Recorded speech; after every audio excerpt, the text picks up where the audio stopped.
tempos havia uma história que refletia momentos como aquele. Uma estrada serpenteava ao longe, quase completamente isolada por quilômetros adiante. Não havia viva alma que rompesse com aquele infinito véu enegrecido de asfalto e trevas, de uma noite sem luz do luar. Ele conseguia se lembrar do presente que ganhara recentemente de sua namorada. O chamara de Guardian Bell, um pequeno sino que deveria ser amarrado no quadro da moto durante suas viagens.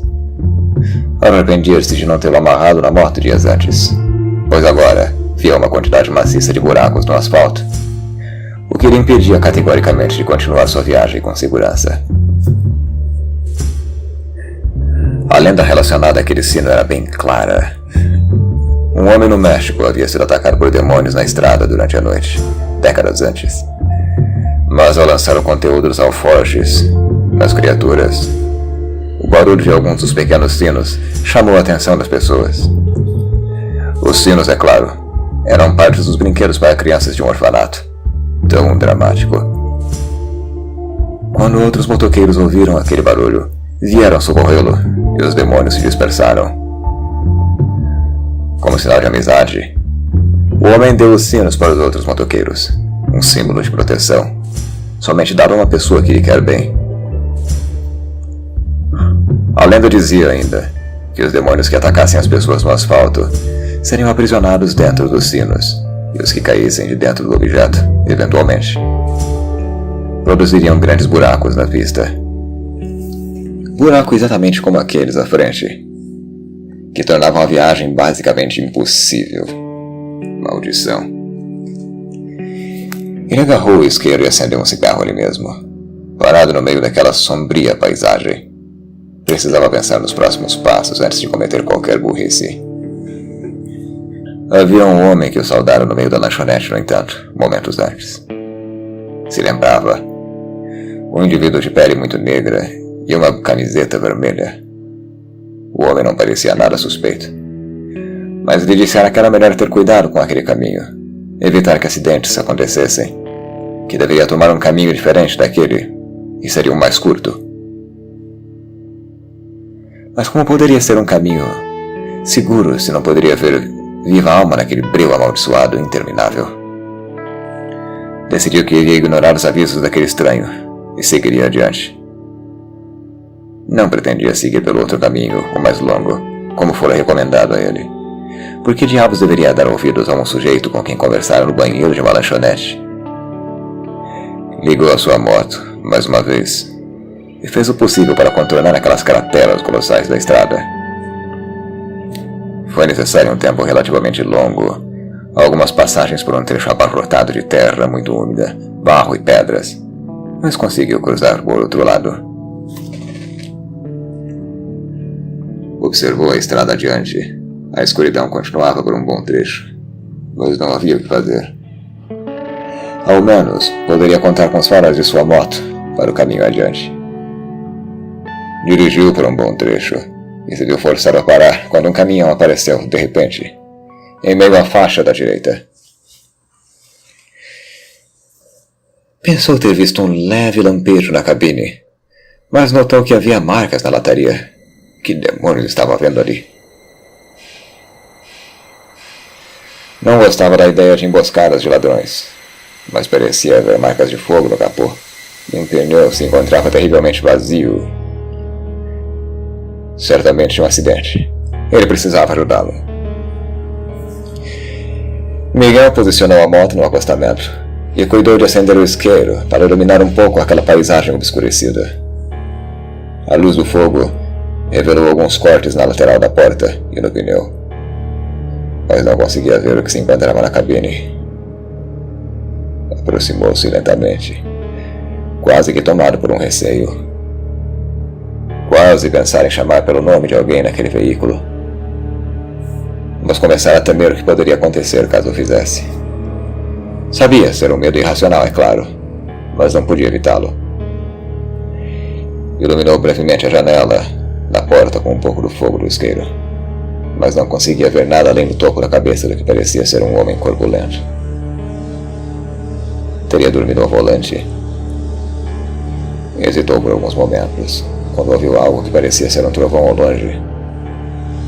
mas por fim, abriu a porta para verificar se havia alguém adormecido ou acidentado. Teve de saltar para trás quando algo despencou sobre si. Mas que diabos! Perdeu o isqueiro naquele momento. Foi até o alforje de sua moto e agarrou a lanterna.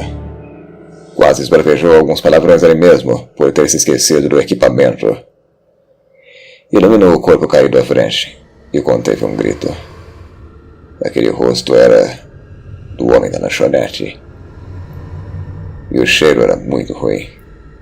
Algumas moscas pousando no rosto do homem. Lhe traziam impressões pavorosas. Os olhos vidrados fitavam o céu escuro, vazios. Ao longe, podia ouvir o trovão novamente, mas pôde identificar um rugido distante, diferente do que imaginara antes. Ouviu alguns cliques perto, dali, quando se agachou para pegar o isqueiro novamente. Alguma coisa se movia naquela direção. Tomado por um pânico crescente, entrou na cabine do caminhão e fechou a porta rapidamente.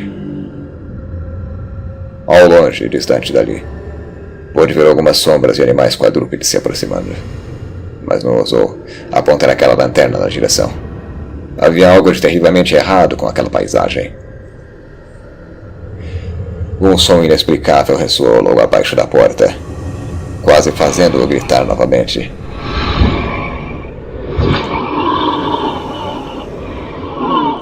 O ruído de metal sendo arriscado fez todos os pelos de seu corpo se arrepiarem momentaneamente.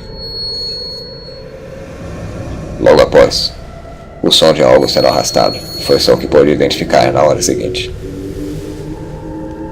Permaneceu na cabine até o momento em que adormeceu. Despertou-se com o trovão. Um raio atingiu uma árvore. Uma chuva intensa não tardaria a chegar. Tinha de sair dali. Abriu a porta, observando aos arredores. O fogo havia se iniciado ali naquela árvore ao alto.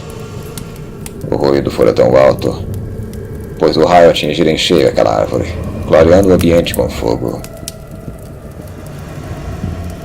No chão, além de seu isqueiro, jogado ao acaso, havia um rastro de sangue, por onde o corpo havia sido levado. Essas marcas de lâmina haviam sido feitas na porta mais uma vez. Ele soube naquele momento que os demônios da estrada eram reais. Soube que aquele rugido que conseguiu ouvir ao longe era de fato um dragão nas estradas, que esperava em meio às trevas para devorar seus ossos. Talvez fosse a hora de posicionar aquele sino em sua moto. Fosse aquilo uma alucinação ou não, precisava fazê-lo. Acendeu o isqueiro e o deixou no chão para que iluminasse seu trabalho. Tirou o objeto de um de seus bolsos, da jaqueta, e o prendeu no quadro da moto. Nunca havia sido supersticioso até aquele ponto, mas talvez não fosse uma má ideia. Ligou o motor da moto e voltou pelo caminho pela estrada. O caminho que o estranho lhe havia indicado 20 minutos antes de ele seguir com a sua viagem. No dia seguinte, quando ia nascer pela cidade, acabou por descobrir que aquele homem se chamava Armando e já estava desaparecido há 3 dias. O rosto do homem estava abaixo das letras desaparecido. Nunca mais em sua vida, Miguel cruzou aquela estrada. E nunca mais em sua vida, saiu sem aquele amuleto em sua moto.